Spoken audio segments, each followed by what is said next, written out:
Hi, John Maxwell here. I'm so glad you're with us again on one of our Mondays with Maxwell. Again, every Monday at 12 noon Eastern Standard Time. I want you to be with me. I want to be with you. 20 minutes for right now, for the next few months, just on what I call the Best Advice series. Just 20 minutes, me talking about good advice I've heard from someone else that I'm passing on to you, or best advice that I've heard from another great leader that I want to pass on to you. In other words, I think after, 2 or 3 months, you're going to become some of the wisest people in the world. I mean, think of all the good advice that you're receiving. In fact, one of my favorite things when I have dinner is to ask the question, what's the best advice that you ever received? Who gave it to you, and why was it the best advice?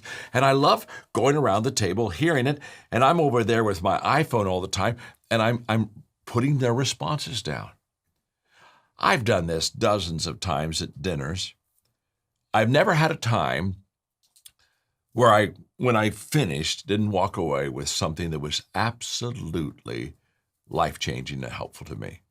And that's what I'm thinking about Mondays with Maxwell, that as we talk about advice, you're going to say, hey, I got to get in this. I got to hang with John for 20 minutes because he's going to share something with me that's going to be a good advice for my life, for my family, for my community, for my business, okay? That's what we're doing it for. And remember, our purpose on Mondays with Maxwell's are very simple.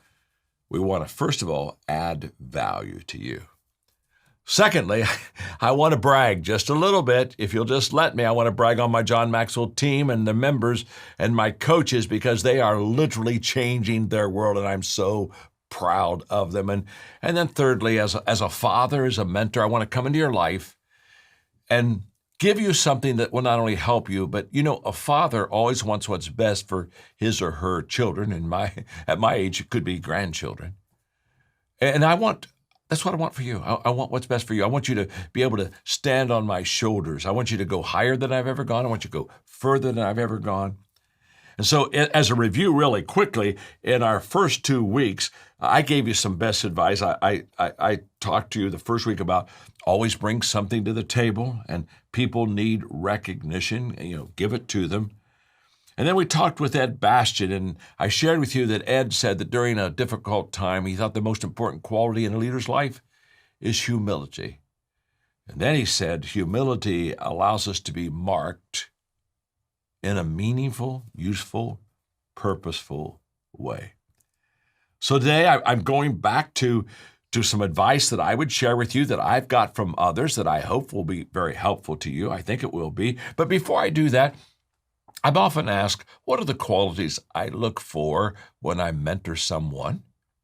And I'm just going to give them to you. I don't have time to teach them, but this is just going to be a little add-on perhaps that would help you, because when I'm looking for somebody to mentor, I want them to be hungry. In other words, I just really want them to want to learn. I want them to be teachable. I want them to have influence, because the more influence they have, the greater return I'm going to have on my mentoring time with them. I want them to have capacity so that I can take them a lot further than where they are right now. I want them to be action-oriented. In other words, very simple. I want this to be more than a philosophical discussion. I want them to go do something after we're done with the mentoring. And right at the top of my qualities I look for when I mentor someone is I want them to mentor someone else. I want them to take what I've given to them and reproduce it. And as you think about those 6 things I just gave you on Mondays with Maxwell, I really want you to be taking what I give to you and passing it on to your team, your friends, other people. And by the way, ask them to come be with us online. Tell them that we want them to be with us on Mondays with Maxwell, 12 noon Eastern Standard Time. So let me give you some advice that I received. I'm going to, first of all, I'll share something with you that my brother gave to me many, many years ago. It's a business advice, but it's been very, very helpful to me. Here's what he said. He said, John, control your destiny by controlling your dollars. Now, you might look at that and say, wow, that could be a kind of like maybe a greedy grab in the business world, but it really isn't. Let me go underneath that advice that my brother gave to me. Control your destiny by controlling your dollars. He then sat down and said, really, there are only 2 benefits of money. One is it gives you options. It sure does. That's a huge benefit. If you have some financial resources, you can choose how you travel. You can choose where you travel. You just get all kind of options in life. Okay, so we all know that. And the second benefit of dollars is how you can help other people. By living a generous life and by living a significant life of wanting to make a difference in people's lives, money really allows you to do that. And I put that as the foundation as we talk about the different, what I'm going to call in a moment, streams of income. Why do we have this? Why do we want this? Well, I hope that it does give you options, but I also hope that you have a generous heart and generous spirit, and you realize that as I am a person of faith, God only gives to you what he knows will flow through you. So here's what Larry taught me. He said, John, what you want to do is you want to have at least 3 streams of income. And so he sat me down. Now, you have to understand, he's always been a very successful business person. I started off of a pastor. I had literally a couple decades in my life, I had nothing. I mean, I didn't go into the ministry to make money. That wasn't the purpose. I went into the ministry to help people and add value to them. So he was really having to kind of teach me the kind of 101 stuff. And he said, you want to have 3 streams of income. And he said, 2 of them can be active, but he said one needs to be passive. So, what do you mean by passive income, Larry? Well, that means that you don't have to work for the dollars, but the dollars work for you. And so he said, you need to make sure that you have at least one passive stream of income so that you don't have to always put in time for it, but you're still going to reap some benefit from it. And so at the time he gave me that advice, I only had one stream of income. And so he helped me, and over a process of time, I got to 2 and I got to 3. And then I passed his 3 to 4 to 5 to 6 to 7. I have 8 now. Thanks to him, thanks to his teaching. And 4 of those streams are active, 4 of those streams are passive. But I tell you all that not to talk and major on money near as much as I talk about that to tell you what an incredible benefit, not only in options, but in giving that has been for me, because this is huge. And by the way, Brian Tracy, I can still remember having lunch with Brian Tracy in San Diego at POE's over on Coronado Island. And Brian shared with me, because I was in the speaking field, just like there are streams of income, he said there need to be streams of business. And one of the things he taught me, oh my gosh, 25 years ago? Was he said, John, you need to get an international market just as you have a national market. So, and he told me someday maybe the national market dries up where the international market can still keep you going, or vice versa. And he said, you just want to have even streams of business within the business. Now that's another story, okay? But again, I am so indebted to the advice I've received from so many people who have helped me do so much better. But now let's go back to those streams of income. I was speaking for Microsoft, and I was speaking to their leaders, about not a lot of their people, about, maybe 70, 75 of them. Basically, they were the presidents of each country of Microsoft around the world. And I spent a whole day doing leadership with them. We did the 5 levels of leadership, which we do for a lot of organizations and a lot of companies. And so in the question and answer time, one of the Microsoft executives said, John, could you talk to us about your financial goals in life? And I smiled and I said, well, I can, but to be honest with you, I don't think you would be interested in my financial goals. Well, the moment I told them they wouldn't be interested, guess what? They became even more interested. And I wasn't trying to play a game with them. My financial journey and purpose and goals are different than probably yours. And it's okay. But they're mine. And they give me great purpose. And so that day at Microsoft, they kind of kept pressing me. Finally, I said, well, I'll be glad to give them to you, but I really only have one simple goal, and that is that every year I want to increase my standard of giving. Now, immediately they looked at me because, they were thinking, how do you increase the standard of your living? And that advice my brother gave me increases your standard of living. But here's what I don't want you to miss. There's only one reason I want to increase my standard of living. I already have all I need. The only reason for me to increase my standard of living is so that I can increase my standard of giving. You cannot give what you do not have. And so that advice from my brother Larry, wow, life-changing advice for me. And often, in fact, just the other day we were talking and I just thanked him one more time. He has helped me immeasurably in the business world.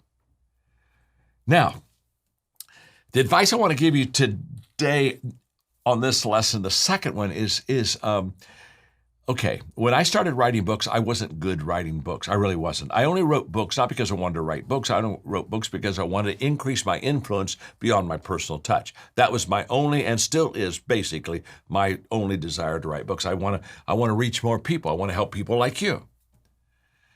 And so I had a mentor named James, and he was a terrific writer himself and had sold a lot of books, and he was very successful. And he took me under his wings, and so I'll never forget.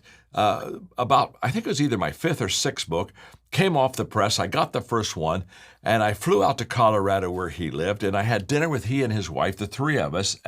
And I showed him my new book, and I signed it. I said, it's the first one on the press. I want to thank you for helping me. I want you to have it. And I'll never forget, he looked at the book with a kind of a approving smile, and, just like a mentor saying, kind of basically, John, I'm proud of you. And then what he said changed my life. He asked me, he said, John, is this your best book? And I said, yeah, it's my best book. And it was. It was really only my fifth book, I think. And so you got to understand, you got to put quotation marks around best. But it was my best effort, that was for sure. And when he asked me if it was my best book, and I said yes, I'll never forget, he looked at me and he smiled and he said, good. Because remember, John, you're only as good as your last book. Those words changed my life. That day, he helped me understand readers' expectations. Now, this could be also leaders' expectations. This could be speakers' expectations. Here's what he helped me understand that day. He helped me understand that when a person reads a book of yours, they give you certain level. I don't know whether maybe it's out of 100, maybe it's an 85. Okay, you're kind of an 85. Okay, it's worth maybe buying the next book. And basically, when he asked me if it was my best book, what he was saying is never live off of a previous work of yours thinking that they'll forgive you for a less work today. In other words, when you write your sixth book, John, don't say, well, I've already got 5 and I already got a following, and so they'll basically read anything I write, and so you just kind of start lowering your standards and the standards and the expectations of people, because he said, John, you want them to look at your book. He said, you want to be so good that when they see your name, they buy the book. And then, by the way, they may look at the title. That teaching was huge. That day, he taught me about expectations, because we deal with expectations in 3 different dimensions. The expectations that we have for ourselves, the expectations that we have for others, and the expectations that others have for us. That day, he said, people have expectation of you, John, when you write a book. You've set a certain standard. Never disappoint them. Never surprise them. Never give them less than what they would expect from you. Always keep moving that excellence slowly up. When I have pre-calls for companies, I speak for a lot of companies, I always like to have, 20, 30 minutes pre-call before I go speak for them. And the purpose is to find out what their expectations are. And Linda Eggers, who's been my assistant for plus 30 years, she's on the call always with me, and we make sure we get their expectations. Now, the reasons I get their expectations is not to meet them. The reason I get their expectations is to exceed them. Meeting expectations. Are you kidding me? Can't we do better? In fact, I get their expectations of what they want from me when I come to speak so that it can be the floor that I stand on. That's the beginning. And then the ceiling is exceeding those expectations. And the expectations, what my mentor James taught me that day is the expectations that we have of ourselves should be higher than the expectations that others have of us. And I have listened to that advice, and I've taken that advice, and I tried to live that advice all of my life. Why? It's very simple. Because I never want to disappoint my reader. I never want to disappoint you on a Monday with Maxwell. I want to be reliable, dependable. I want you every Monday to say, 20 minutes with John are going to be exceptional. They're going to help me. He's going to give me always a takeaway, something that's going to make me a better person, make me a better leader, make me a better follower. You see, every Monday with Maxwell, our time together has to build and be a little bit better than the previous one. I never want to disappoint you. My mentor that day said, never allow your reader to start guessing about you. I wonder if this is going to be a good book. You know, the last book he wrote, it wasn't up to par. I wonder if I should buy this or not. He said, never put your reader in a dilemma. Always have a level of excellence in your life and a consistency with that excellence that they know what they're getting. Jack Welch, wonderful friend of mine that passed away, he had an expression, and basically he said, get out of the people pile. His expression was the fact that in every organization, there's a pile of people, and the only way that you can ever get out of the pile, get your head above everybody, and for somebody to see you, is by exceeding those expectations. I referred to a lunch I had with Brian Tracy. I also have a quote of his that I want to pass on to you quickly. And he said, your success in your career will be in direct proportion to what you do after. Don't miss this. What you do after you've done what you were expected to do. So let me read to you what I wrote in my notes just to make sure that you get this. Set your standards high and keep them high. If you're interested in success, it's easy to set your standards in terms of other people's accomplishments and then let other people measure you by those standards. But the standards you set for yourself are always more important. They should be higher than the standards anyone else would set for you, because in the end, you have to live with yourself and judge yourself and feel good about yourself. And the best way to do that is to live up to your highest potential. So, set your standards high and keep them high, even if you think no one else is looking. Somebody out there will always notice, even if it's just you. Abraham Lincoln said when he finished his presidency, he said, I want to be able to live with myself. And my mentor that day helped me to understand you can never rest on success. You can only build on success. The day that I rest, the day I expect yesterday to carry me through today, is the day I've stopped adding value to others and I've just started watching out for myself. That's not what you want. It's not what I want. That's why we have Mondays with Maxwell, so we can get better together. And speaking of being better together, I'm very excited because you're about to meet one of my John Maxwell team coaches that they will tell you they're better because they're together with a John Maxwell team. Just take out 90 seconds, 2 minutes right now, and just watch this. I think perhaps it'll encourage you to become part of our John Maxwell team family. I sure would like that. Anyway, watch us. I'm so excited for you to meet my friend Brandon, who is a John Maxwell team member, and hear his story. But Brandon, before you kind of share with us your story, when did you join the John Maxwell team? I joined in 2015. 2015, and you're from Birmingham, Yeah, right? Birmingham, absolutely. Alabama. Okay, we're so glad that you're part of our family. Talk to us about why you joined the John Maxwell team and how we've maybe added value to you. Absolutely. So in 2015, I was searching. I was looking really for what I was going to do for the rest of my life. I had an idea of what that may look like, and that was helping people with the struggles that I'd overcome personally, but I didn't know how. And really beyond telling my story, what was I going to say after that? So Yes. that's where I was at. And so when you became part of the John Maxwell team, how did we kind of help you kind of move forward in your success journey?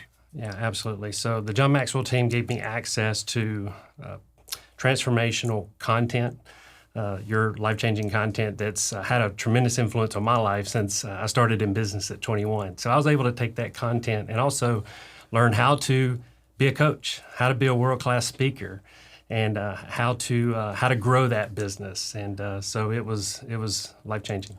And so today, you joined in 2015, right? So today, where are you in your business? I think you shared with me, didn't you, earlier, Brandon, that you're full-time as a John Maxwell team member. In other words, you're doing contracts with companies and mentoring people.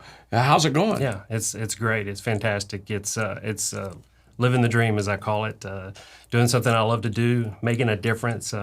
I love specifically working with faith and family-minded men and doing masterminds and coaching them through the struggles of life and everything that comes with that. So it's amazing. You know, Brandon, when we bring people on our John Maxwell team, one of our desires is to add value to them. I mean, when they come and be part of our family, I'm just committed completely to making you better.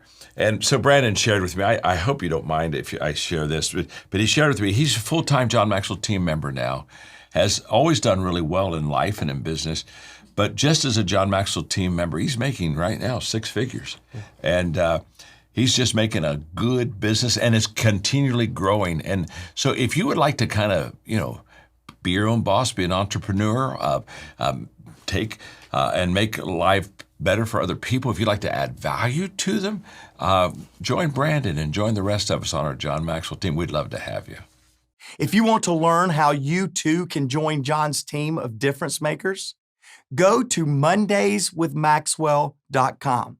Let me say that again. It's Mondays, plural, mondayswithmaxwell.com.